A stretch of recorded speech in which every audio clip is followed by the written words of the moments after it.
Zëri që lëviz komunitetin. Albaus TV për shqiptarët në Australi. Ja ku jemi sot në park, në piknikun e pensionistëve. Diçka që ju keni një dorë këtu sepse 15 vitet kaluara, nëse nuk gaboj, ishit ata cilët e themeluat shoqatën e pensionistëve si kryetar atëherë i komunitetit.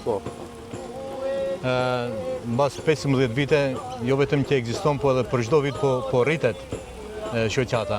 Po pre ato 2011 që kemi filluar, akoma sot po vazhdojnë, e po mundohemi edhe njerëzit po shtohen duke plakur, kupton, të ri kanë qenë atë kohë, po sot po plaket të gjithë, edhe jemi të gëzuar kur takohemi, kështu që blidhemi njëri me tjetrin, se përndryshe s'ka edhe kur takohemi.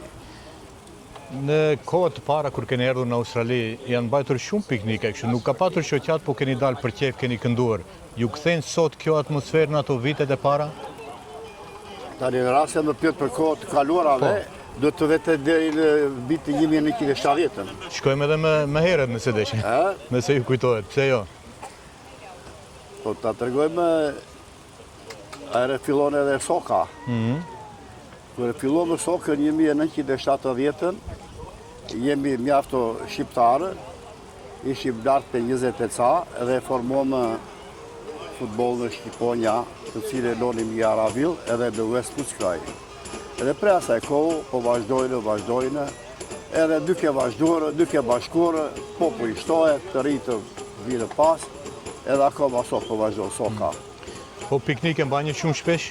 Piknikët i mbanim dhe Greenville, atje, të cilën prisnin njerëz si ambasadorët kur artët edhe Vjena, në kohën të Enverit. Ata dërgonë 2 ambasadorë i lirë, Qepani edhe Neshat Bugjati. Ato kanë ardhur dhe unë i kanë pritur ato, edhe pre asaj kohë kemi filluar shqiptarët që bashkohen edhe bëmë një piknik për ato në Greenville. Edhe mbas asaj zanë e kemi sjellë edhe asamblin të Kosovës, 16 persona, në vitin 1986. Pe aty u mblodhë mjaft shqiptarë, si e kemi filluar për fillimit, po javash, po shtohemi, kupton. Po ashtu edhe në vitin 1989, kemi sjellë asamblin prej Shqipëria, e ka dërguar Yll Gjufi, ishte ministri i punëve të jashtëve, me atën edhe komunikonim përdoherë, edhe ajo ka dërguar asamblit të Shqipërisë këtu në Australi në vitin 1989. Edhe prej aty, 1985 kemi filluar komuniteti shqiptar, këtë që kemi sot. Edhe unë po janë në zyrët Puckaj, aty ajo zyra imja u bë komuniteti shqiptarëve. S'kishte ditë mos vile nga 10-20 shqiptarë.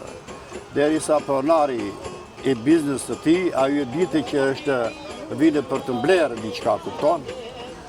Kër kuptovi ajo që nuk vile për të mbledhur, po formoheshe komuniteti atyne, edhe bas 2 viteve të tjera, ajo më ka përzarë nga puna që mos jem aty, se këto njerëz nuk ja për biznes, po ja për të bërë komunitetin shqiptar. Po ashtu gjatë kohës tuaj që keni qenë edhe kryetari i komunitetit, u formua dhe grupi i vallave atëherë.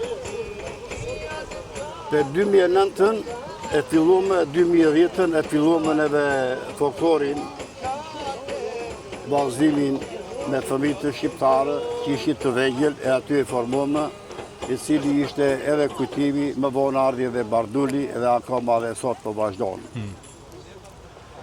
Pas asaj e bëm edhe 100 vjetorin në Federation Square, ku mblodhën atje lartë 15.000 njerëz, gjithë shqiptarët.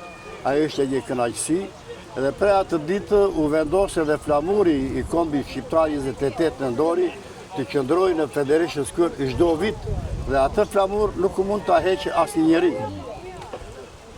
Po me 17 shkurt aty e vendosa edhe flamurin të Kosovës, pavarësit Kosovës, dhe akoma vazhdojnë.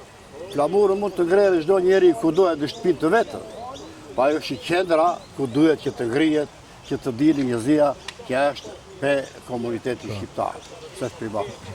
A mendon se duhet mbajtur disa herë në motë, sidomos pensionistët të cilët nuk ka ku të shkojnë, do një piknik, do një udhëtim dikund? Për pensionistës që shkunder jam edhe unë sot pensionist, edhe unë kam dëshirë që të dalim të takohemi, edhe pensionistët duhet që të ndrojnë atë emri, të javën emrin komuniteti pensionist shqiptar. Se kështu si shoqatë duke si e vogël, po ka mjafto pensioniste që mund të mblidhe një numër mjafto i madh, komuniteti shqiptar i pensionistëve do t'i qëndroje. Edhe mbetemi të kënaqur si sot që ndodhe mu në këtu në mesit tuaje, më kënaq shpirti kur i gjoj vëllezërit tim shqiptarë, që si kisha parë mundet të paktë nga 5-6 muaj apo më shumë. Këto takimet janë shumë të mira, të përshtatshme, po mos mendojmë neve se vetëm pensionistët, po duhet të vinë gjithë familjarët, jo vetëm pensionistët, po edhe nipëria, edhe fëmija, kjo është për gjithë kombin tonë shqiptar. Piknikun e radhës të bëjmë në Dendinon? Se dhe atje kemi një numër të madh shqiptarë. E bëjmë ku dëshirojnë shumica, e bëjmë.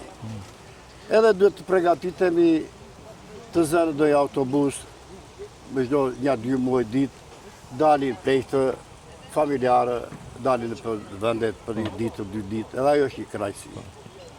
Bashkimu, të faleminderit shumë dhe t'ja kaloni sot sa më bukur. Faleminderit ty Nizami,